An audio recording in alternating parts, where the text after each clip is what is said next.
টিং টাং টুং সকাল 1:45। খবর বলছি ভদ্র ঘট। প্রথমে শুনুন সংবাদ শেষ করার পূর্বে সংবাদের বিশেষ বিশেষ অংশ। আজ বিশ্ব পশু দিবস।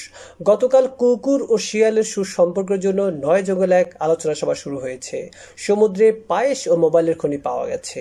মশা মানুষকে উচিত শিক্ষা দেবে বলে হুমকি দিয়েছে। আজ জলহস্তির প্রথম মৃত্যু দিবস। চিল তার উপর আদেশ প্রত্যাখ্যান করেছে। এখন শুনুন বিস্তারিত সংবাদ।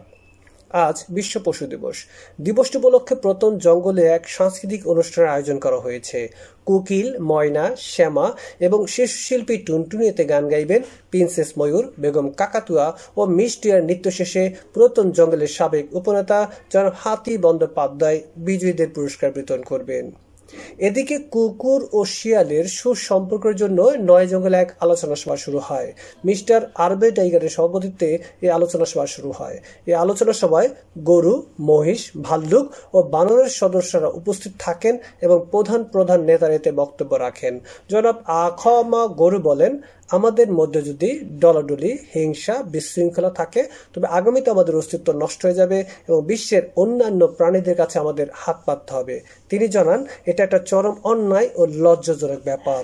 এ সময় আমাদের স্থানীয় রংবাজদাতারা জানান, এ সময় আমাদের স্থানীয় সংবাদদাতারা জানান, এ সময় মিস্টার আরবি টাইগারের চোখ লাল দেখা যায়। এদিকে সূর্য চাঁদকে আলো দেবে না বলে হুমকি দিয়েছে এবং কোনোদিন আলো নেওয়ার চেষ্টা করলে তাকে উপর থেকে নিচে ফেলে দেওয়া হবে। এ সম্পর্কে রিপোর্ট করছেন আমাদের প্রতিদিনকার রিপোর্টার বুড়ো আলী। আমরা এখন চলে যাচ্ছি বুড়ো আলীর বুড়ো রিপোর্টে। হ্যালো বুড়ো আলী। হ্যালো।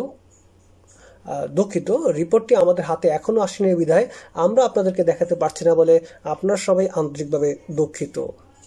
এদিকে গতকাল সকালে শীতলক্ষ্যা নদীতে একদল মাঝির হেলিকপ্টারের আগুন থেকে আগুনের সূত্রপাত হয়ে প্রায় কয়েকশো টন পানি পুড়ে ছাই হয়ে গেল। এ সম্পর্কে খাদ্যমন্ত্রী এজিএম পিপিলিকা হরপে ডায়া বলেছেন, যদি বিশ্বের কোথাও পানির ছাইয়ের বোতল নেই সেহেতু শীতলক্ষ্যার পারপাশে প্রায় কয়েকশো টন পানি পুড়ে ছাই করে ফেলেছে। এটাকে যদি বোতলজাত করে মার্কেটিং করতে পারি তাহলে আমরা দুর্নীতি থেকে কিছুটা হলেও লাঘব হতে পারি। এবার একটি অন্যরকম সংবাদ। গতকাল অনুষ্ঠিত হয়ে গেল দোজক 1 তোমাকে খুঁজছে বাংলার কবরস্থান প্রতিযোগিতার ফাইনাল রাউন্ড। এই প্রতিযোগিতায় বল্টু মিয়া প্রথম স্থান অধিকার করে আমাদের বাণিজ্য ডুবিয়েছে। এ সম্পর্কে রিপোর্ট থাকবে আমাদের গতকালকের রাত্রের সংবাদে। এবারে খেলার খবর আদর। আজ বিকাল 5টায় কুকুর ও তার ছেলের বাচ্চা খেলার সময় কুকুর তার বাচ্চাকে 2টি চুমু দেয় এবং বাচ্চা তার মাকে 6টি চুমু দেয়। বাচ্চা তার মাকে 6-2 চুমুতে পরাজিত করে 4 চুমুতে এগিয়ে আছে। নিখোঁজ সংবাদ। আজ গুলিস্তান চক্কর থেকে একটি রাম ছাগল হারিয়ে গেছে। তার গায়ের রং কালো, দেখতে ভালো আর মাতৃভাষা। এবারে আবহাওয়ার সংবাদ। আজ রাত 1টা পর্যন্ত আবহাওয়ার পূর্বাভাসে বলা হয়েছে টিনের ঘর, বিল্ডিং ঘর এবং বড় বড় দালানগুলোতে চরম গরম ঘাম সহ অস্বস্তি লাগতে পারে। সেই সাথে ঘামের গন্ধ, দুর্গন্ধ সহ শিশুকে জাগিয়ে তুলতে পারে। এই সমস্ত রুমগুলোতে ফ্যানের পর 70 নম্বর দিয়ে রাখতে বলা হয়েছে। তবে মাটির ঘর ও সোনের ঘরে কোনো রকম সংকেত দেখাতে হবে না। আজ আকাশের তাপমাত্রা ছিল যা তা। আগামীকাল সূর্য উদয় হবে দুপুর 12টায় এবং সূর্য অস্ত যাবে রাত 1টায়। খবর শেষ করার পূর্বে আরেকটি খবর জানিয়ে দিচ্ছি। আগামী 34 অক্টোবর ছাগলনাইয়া সহ প্রত্যেকটি প্রেক্ষাগৃহে একযোগে মুক্তি পাবে 10টি ছবির ফলক নির্মাতা পিবিএম রুবেল পরিচালিত, বেহুদাউল বকুল প্রযোজিত, বিশিষ্ট স্যাকাগদ্য লেখক মদন বাঙ্গের কাহিনী অবলম্বনে ছেঁড়া তালি ফিল্মসের ব্যানারে নির্মিত বেঙ্গল প্লাস্টিক বদনার যৌথ পরিবেশনায় ফাটাফাটি সুপারহিট বদনা অ্যাকশন ছবি এক বদনা পানি দে।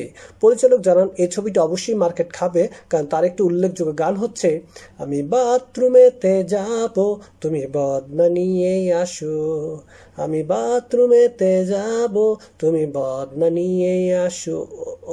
যারা দেখছেন খবর থাকেন, খবর দেখতে থাকেন। আমি বাথরুমেতে